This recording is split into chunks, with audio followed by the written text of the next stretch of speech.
کروڑوں بھارتی سکھوں کے لیے پاکستان کا انمول تحفہ، خطے کو امن کا گہوارہ بنانے کے لیے جرت مندانہ اقدام۔ وزیر اعظم نے کرتارپور راہداری کا سنگ بنیاد رکھ دیا۔ تاریخی تقریب میں سرحد پار سے آئے مہمانوں کی شرکت۔ غربت ختم کرنے کے لیے پاک بھارت دوستی ناگزیر، سرحدیں کھولنا ہوں گی۔ وزیر اعظم کی بھارت کو ماضی سے سیکھ کر دوستی کا سفر شروع کرنے کی دعوت۔ کہا تمام جماعتیں اور عسکری قیادت ایک پیج پر ہیں، ارادہ کریں تو مسئلہ کشمیر بھی حل ہو جائے گا۔ صاف بتا دیا کہ ایٹمی طاقتیں ہیں، جنگ ہوئی تو کوئی فتح یاب نہیں ہوگا۔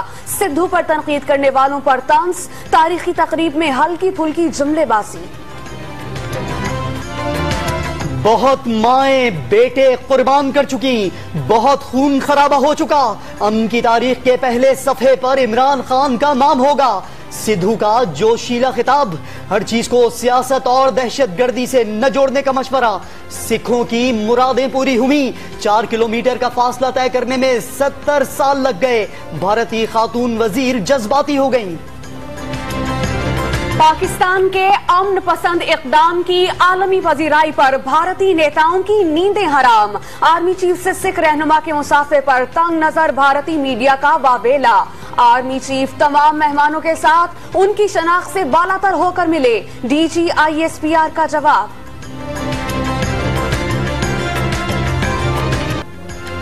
کرتارپور راہداری کے سنگ بنیاد پر تمام سیاسی جماعتیں حکومت کی ہم نوا۔ خورشید شاہ نے کریڈٹ آرمی چیف کو دے دیا۔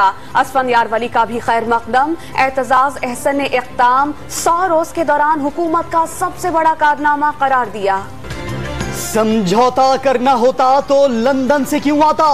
علیمہ خان نے دبئی میں جائیدادیں کیسے بنائی؟ کیا یہ NRO نہیں؟ نواز شریف کی احتساب عدالت میں غیر رسمی گفتگو، ملک کو معاشی اور دفاعی شعبوں میں آگے لائے لیکن بیٹی اور بھائی سمیت جیل میں ڈال دیا گیا۔ سابق وزیر اعظم کا شکوہ، مریم اورنگزیب نے طنز کے تیر برسا دیے۔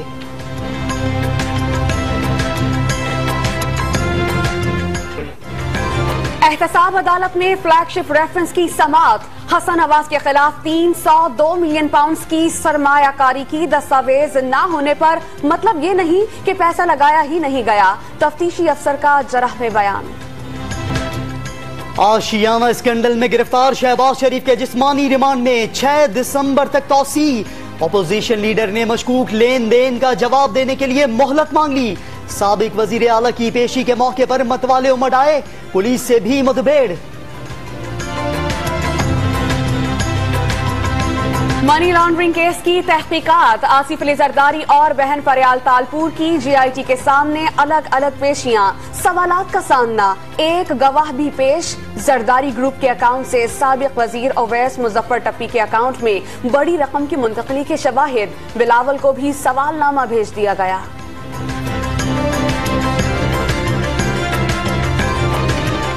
ملی ڈیولپمنٹ اتھارٹی سیکریٹریٹ پر چھاپے کے بعد نیب کی تحقیقات میں پیش رفت۔ تفتیشی ٹیم سپر ہائی وے پر بحریہ ٹاؤن کے دفتر پہنچ گئی، اہم دستاویزات قبضے میں لے لی گئیں۔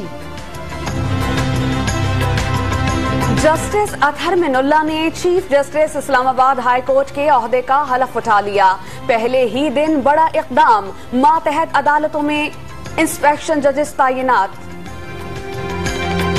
شہید SP طاہر داوڑ کو قتل سے پہلے وحشیانہ تشدد کا نشانہ بنایا گیا۔ بازو اور پیر کی ہڈیاں ٹوٹی ہوئی تھیں، کئی دن بھوکا پیاسا رکھا گیا۔ KP پولیس نے پوسٹ مارٹم رپورٹ اسلام آباد پولیس کے حوالے کر دی۔ 15,000 فٹ کی بلندی پر مسلسل 10 گھنٹے پرواز کی صلاحیت، میڈ ان پاکستان اسلحہ بردار ڈرون دفاعی نمائش میں سب کی توجہ کا مرکز۔ دوران پرواز ری فیولنگ کرنے والے JF-17 تھنڈر طیارے میں بھی حاضرین کی گہری دلچسپی، نیا گرینیڈ لانچر بھی دشمن پر دہشت طاری کرنے کو تیار۔ کراچی میں تجاوزات کے خلاف آپریشن میں اولڈ سٹی ایریا کا نمبر بھی لگ گیا۔ جوڑیا بازار اور میڈیسن مارکیٹ میں 125 سے زائد دکانیں گرا دی گئیں۔ فیڈرل بی ایریا میں بھی غیر قانونی شادی ہال ڈھیر۔